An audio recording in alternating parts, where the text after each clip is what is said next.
Hello everyone, it's Valerian with Aspire to the Self going over the energy forecast for this week of August 1st to the 7th, as well as the corresponding chakra. So this week we have the Uranus North Node Conjunction, which starts today and lasts the entire month of August. When you think of the Uranus North Node, think of it as the node of destiny. It furthers us along at a quicker pace to reach our highest destiny in the collective consciousness. When you think of this energy, think of changing, an awakening shift that has the ultimate goal of a higher state of consciousness for us. It's new opportunities, new discovery, knowledge, wisdom. Now, this energy is also unstable and unsettling, which may create us to be anxious and irritable with these downloads. And it's unpredictable, so expect the unexpected. Now, the North Node peaks this week with Mars. Mars only occurs this week out of the entire month in the Uranus North Node. And when you think of Mars, think of increased speed of manifestation because Mars is quick, it's passionate, and it's fire. So think of sudden awakening, a push for greater freedom. So they warn of protest, of rebellions and stuff because of wanting this freedom. Reminder, Jupiter, we are still being influenced by Jupiter Retrograde, which occurred July 28th and will be prevalent until November 23rd. Jupiter Retrograde is about abundance and expansion, new beginnings, and intuitive downloads. Now, when intuitive downloads occur, think mental fatigue, think headaches, just feeling drained, feeling tired because your body is unconsciously going through a lot.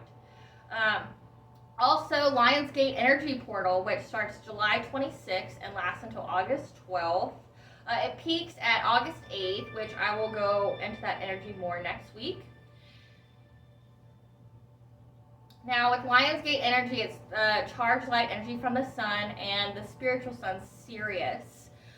Sirius, with that energy, is going to be shedding what no longer serves us. Downloads of wisdom, conscious awakening. The angel number 888, which is about integrity, endings, as well as the universal and spiritual laws of cause and effect are into play. So it's energies of this week and this month are just going to be a lot. Okay, and the chakra that best coincides with this would be the third eye. So your third eye is here. So the Reiki move for that would be putting your hand over here and putting your hand up here for both. Okay? And the third eye makes up the brain, the nervous system, eyes, ears, and nose. The pineal glands, which regulates hormones, also melatonin and sleep.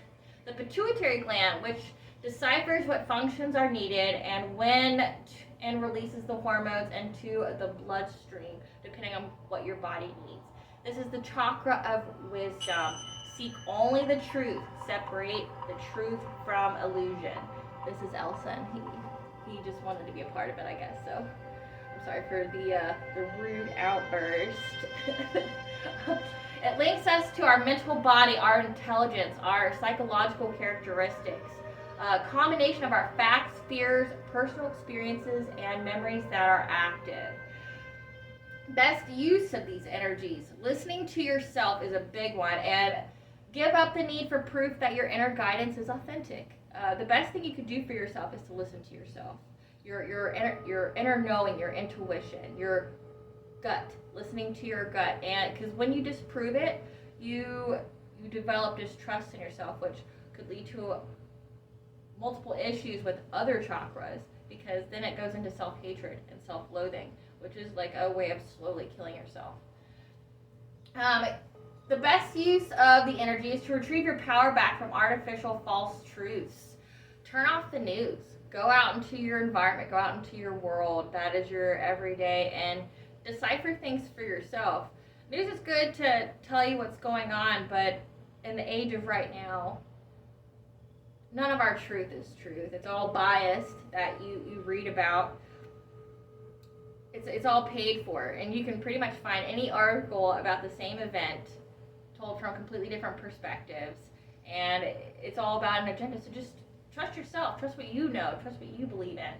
Applying detachment, separating from yourself mentally, from the obstacle, challenge, situation, or to see things as they are versus taking it as personal. Like using situations and looking back, go, okay, here's my life, and here is the timeline of my life.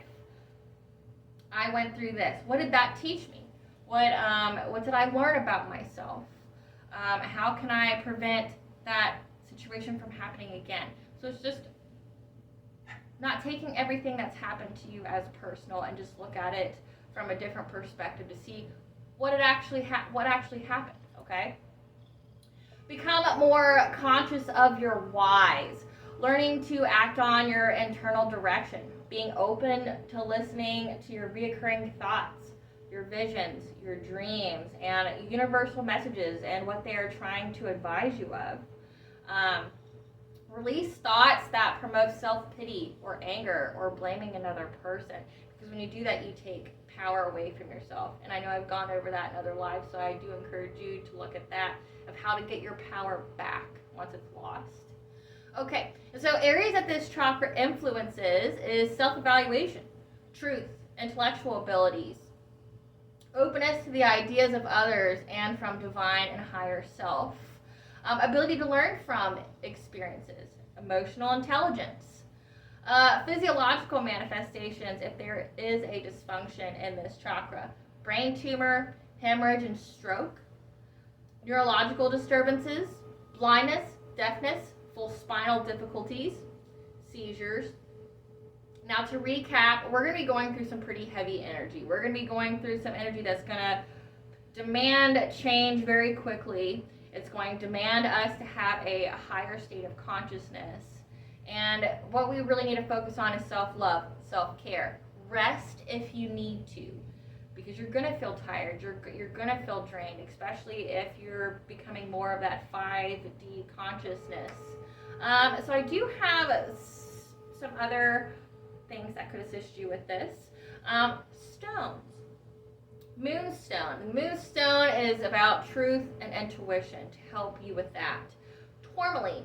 Tourmaline is a protection stone. It purifies and prevents magical drain.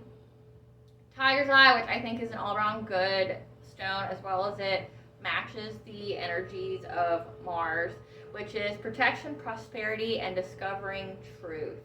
Obsidian, which is also my personal favorite that I typically wear on me all the time, and it's grounding and protective when you're going through these psychic downloads.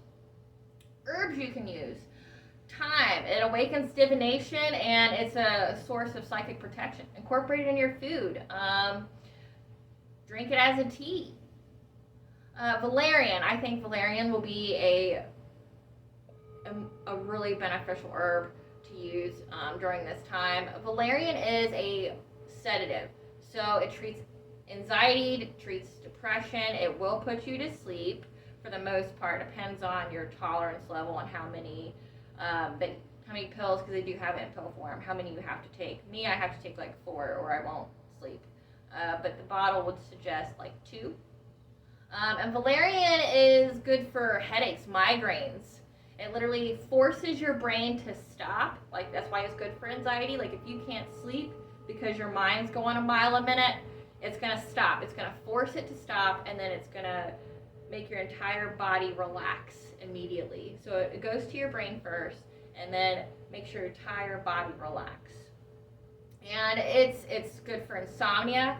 It lowers your anxiety, and spiritually, it helps access hidden knowledge. So, using that serious knowledge, our spiritual sun.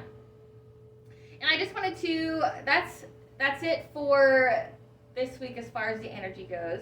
I did want to let you guys know that I do have something new coming along.